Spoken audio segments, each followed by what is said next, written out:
Olá, sejam bem-vindos a mais uma videoaula da disciplina Operações Imobiliárias.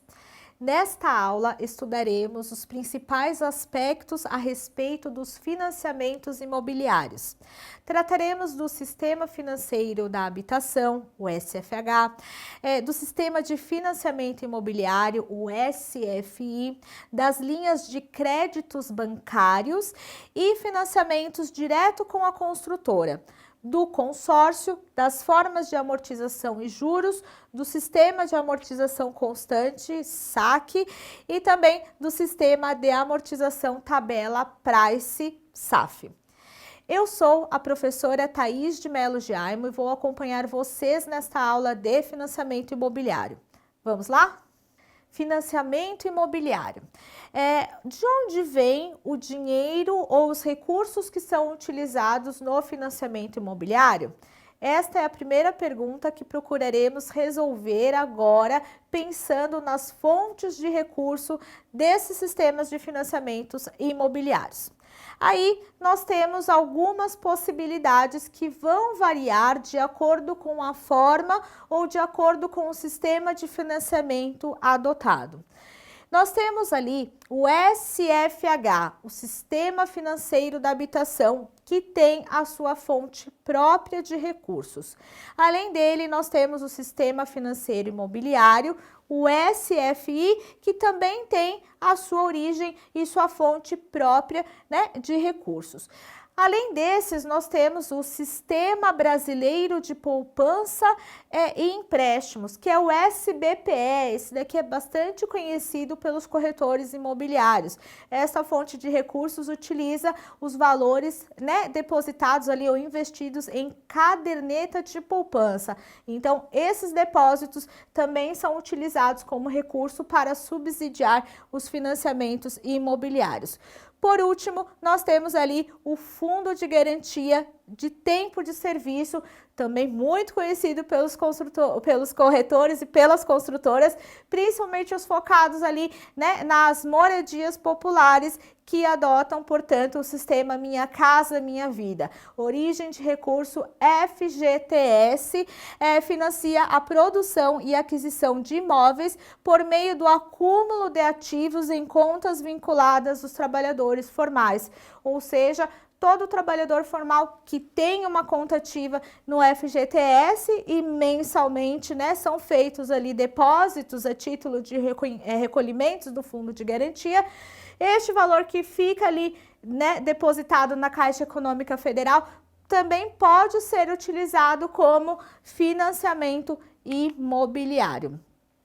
Sobre as linhas de crédito, então, falamos lá dos grandes sistemas SFH, SFI, de onde saem os recursos? Das cadernetas de poupança pelo SBPE ou dos depósitos nas contas vinculadas ao FGTS, isso mesmo, ao FGTS, que ficam ali contas ativas, o dinheiro fica, parado, depositado, pode ser utilizado ali para financiamento.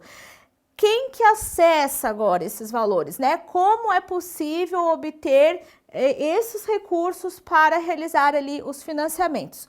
Ora, vai depender o quê? Da linha de crédito adotada. Qual que é a linha de crédito que foi ou que o cliente encaixou no perfil ou que o cliente optou, Porque tem vários requisitos que, como vocês bem sabem, colocam o cliente na possibilidade de uma ou mais linhas de crédito.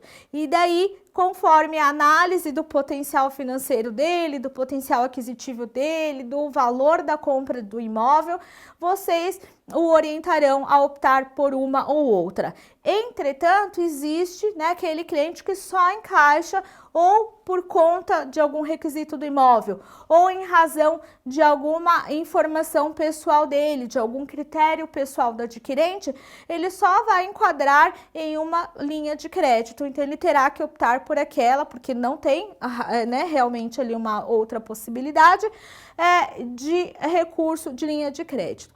Sobre as linhas de crédito, nós temos ali o primeiro do Sistema Financeiro da Habitação, que é o SFH, linha de crédito Moradia Popular, muito comum, responsável ali por mais de 90% dos financiamentos existentes aqui no Brasil. Depois disso, nós temos a linha de crédito popular e do FGTS, então é uma linha que conjuga a moradia popular mais recursos do FGTS. Nós temos também a linha de crédito moradia popular ou não popular, vinculada ao Sistema Brasileiro de Poupança e Empréstimos, que é a linha de crédito SBPE, e temos ainda uma quarta possibilidade, que é a carta de crédito do Fundo de Garantia de Tempo e Serviço, FGTS ou CC, Carta de Crédito FGTS. Então, tem essas possibilidades, cada uma vai ter os seus requisitos próprios, que vão variar, né? Algumas se direcionam aos aspectos pessoais do adquirente, outras se relacionam a questões referentes a imóvel.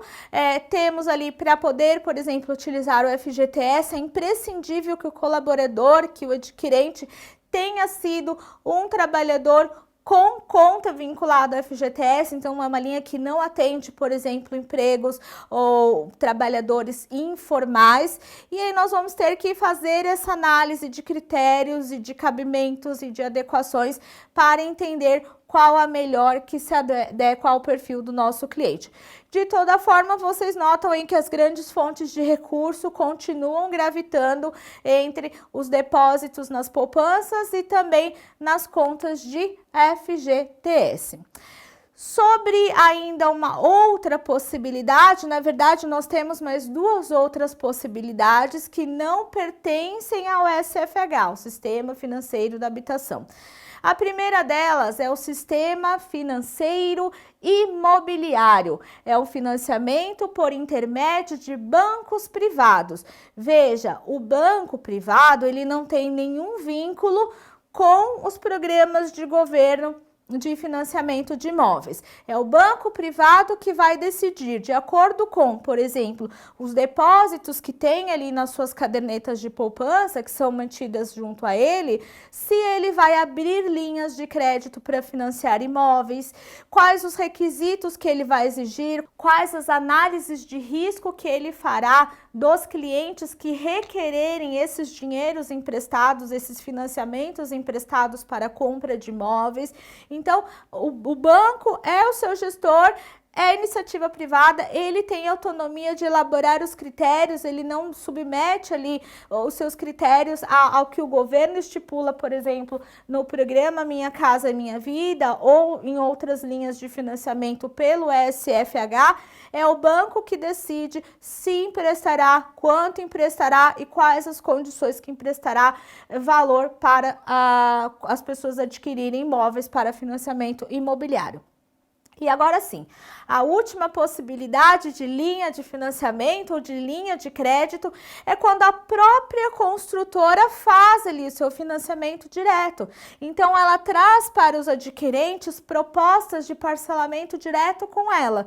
E aí, né, ela faz também ali as suas análises de risco, para quem ela acha que é seguro emprestar o dinheiro, porque vejam, né, em todo financiamento, qual que é a ideia de quem está emprestando dinheiro? Qual que é a análise de quem está fornecendo o dinheiro com relação àquele adquirente? É como que ela vai receber aquele dinheiro de volta, quais as garantias que ela tem de que aquele dinheiro vai voltar, de que aquele empréstimo será quitado.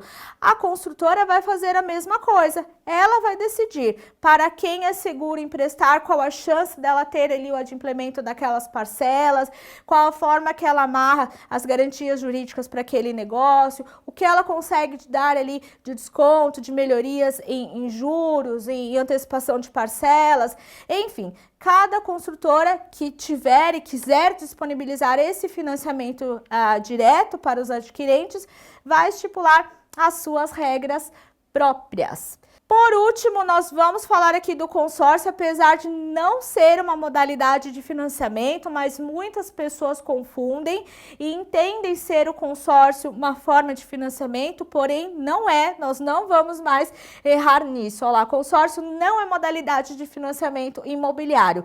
é sim, ou mais sim, uma espécie de compra coletiva, onde um grupo de pessoas se compromete a pagar uma parcela mensal por um tempo determinado. Então, veja, não tem ali, o valor não é antecipado, o imóvel já não passa para o nome dela e ela fica devendo o valor daquelas parcelas, como acontece no financiamento. Não, é uma projeção, é uma meta, um compromisso pessoal de acordo, né, com as possibilidades ali, com os planos de consórcio oferecidos. O valor é guardado em um fundo comum e todo mês alguns integrantes do grupo são escolhidos por sorteio ou por lance para receber o valor do crédito e comprar o bem. No consórcio imobiliário também, olha lá, pode-se utilizar do FGTS para complementar o valor do imóvel, pagar parte das parcelas ou quitar o saldo devedor. Então, haverá saldo devedor no consórcio? Sim, excepcionalmente, quando o consorciado for contemplado. Aí sim, ele terá uma antecipação do valor, ele receberá o valor para realizar ali a compra do imóvel, então ele vira devedor daquele saldo que ele antecipou.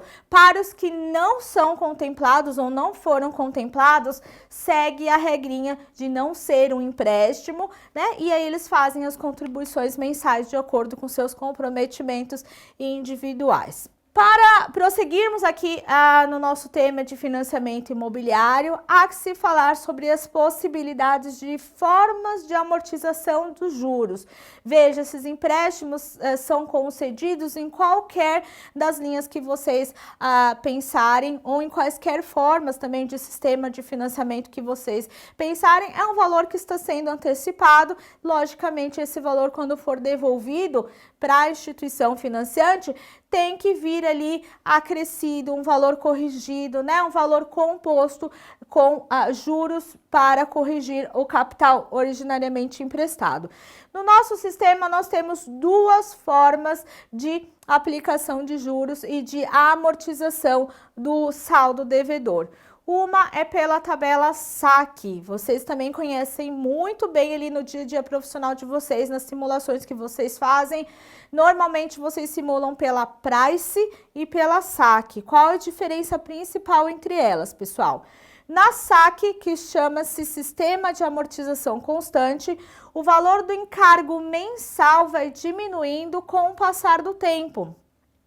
Em razão das prestações iniciais, embora constantes, serem um pouco mais altas, o saldo devedor vai diminuindo em maior velocidade, e isso importa em um menor valor total pago em juros, que são decrescentes. Ou seja, a composição da tabela SAC é o valor histórico do empréstimo, o valor histórico da parcela, acrescido de juros. Só que os juros, eles são cobrados mais ali no começo, né, do decorrer do tempo, e esses juros eles vão diminuindo, eles vão sendo cobrados de maneira decrescente com o passar do tempo. Por isso que no valor ali da prestação da tabela SAC, vocês notam que no início ela é mais alta e lá no finalzinho ela é mais barata.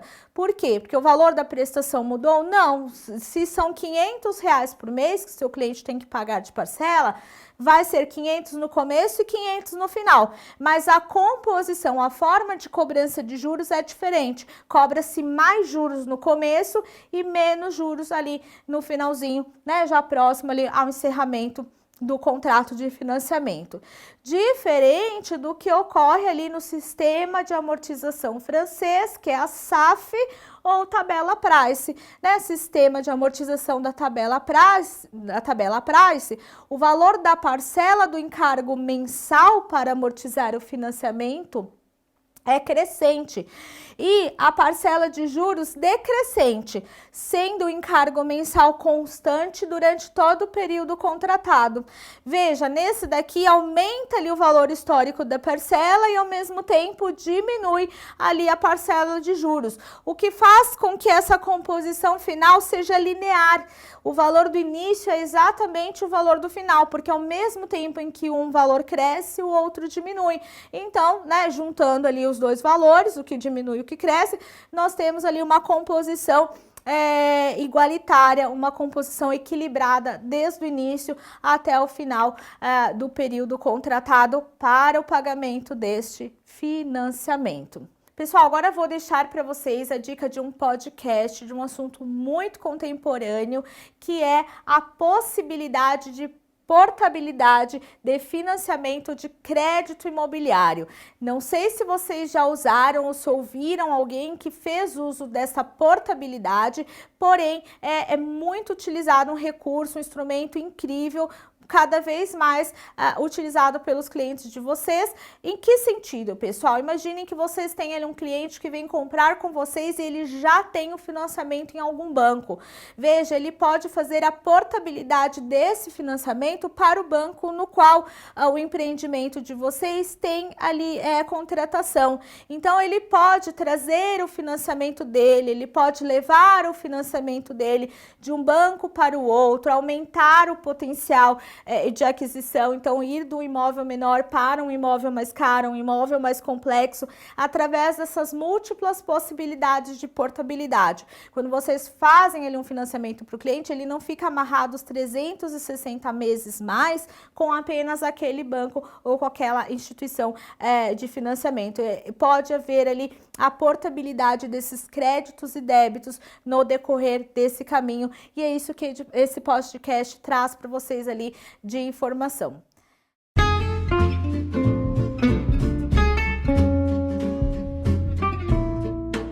Bem-vindos ao podcast Mundo Imobiliário. Hoje vamos falar sobre um assunto que poucas pessoas conhecem: a portabilidade do financiamento no crédito imobiliário. O que significa isto? Você comprou um imóvel financiado há alguns anos, a sua taxa de financiamento foi paga em 10%, 9% ao ano, às vezes até mais.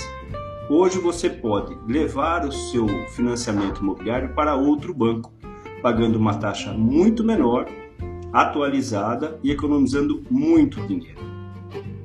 Aproximadamente no Brasil, 570 mil financiamentos atualmente possuem taxas acima de 10% ao ano.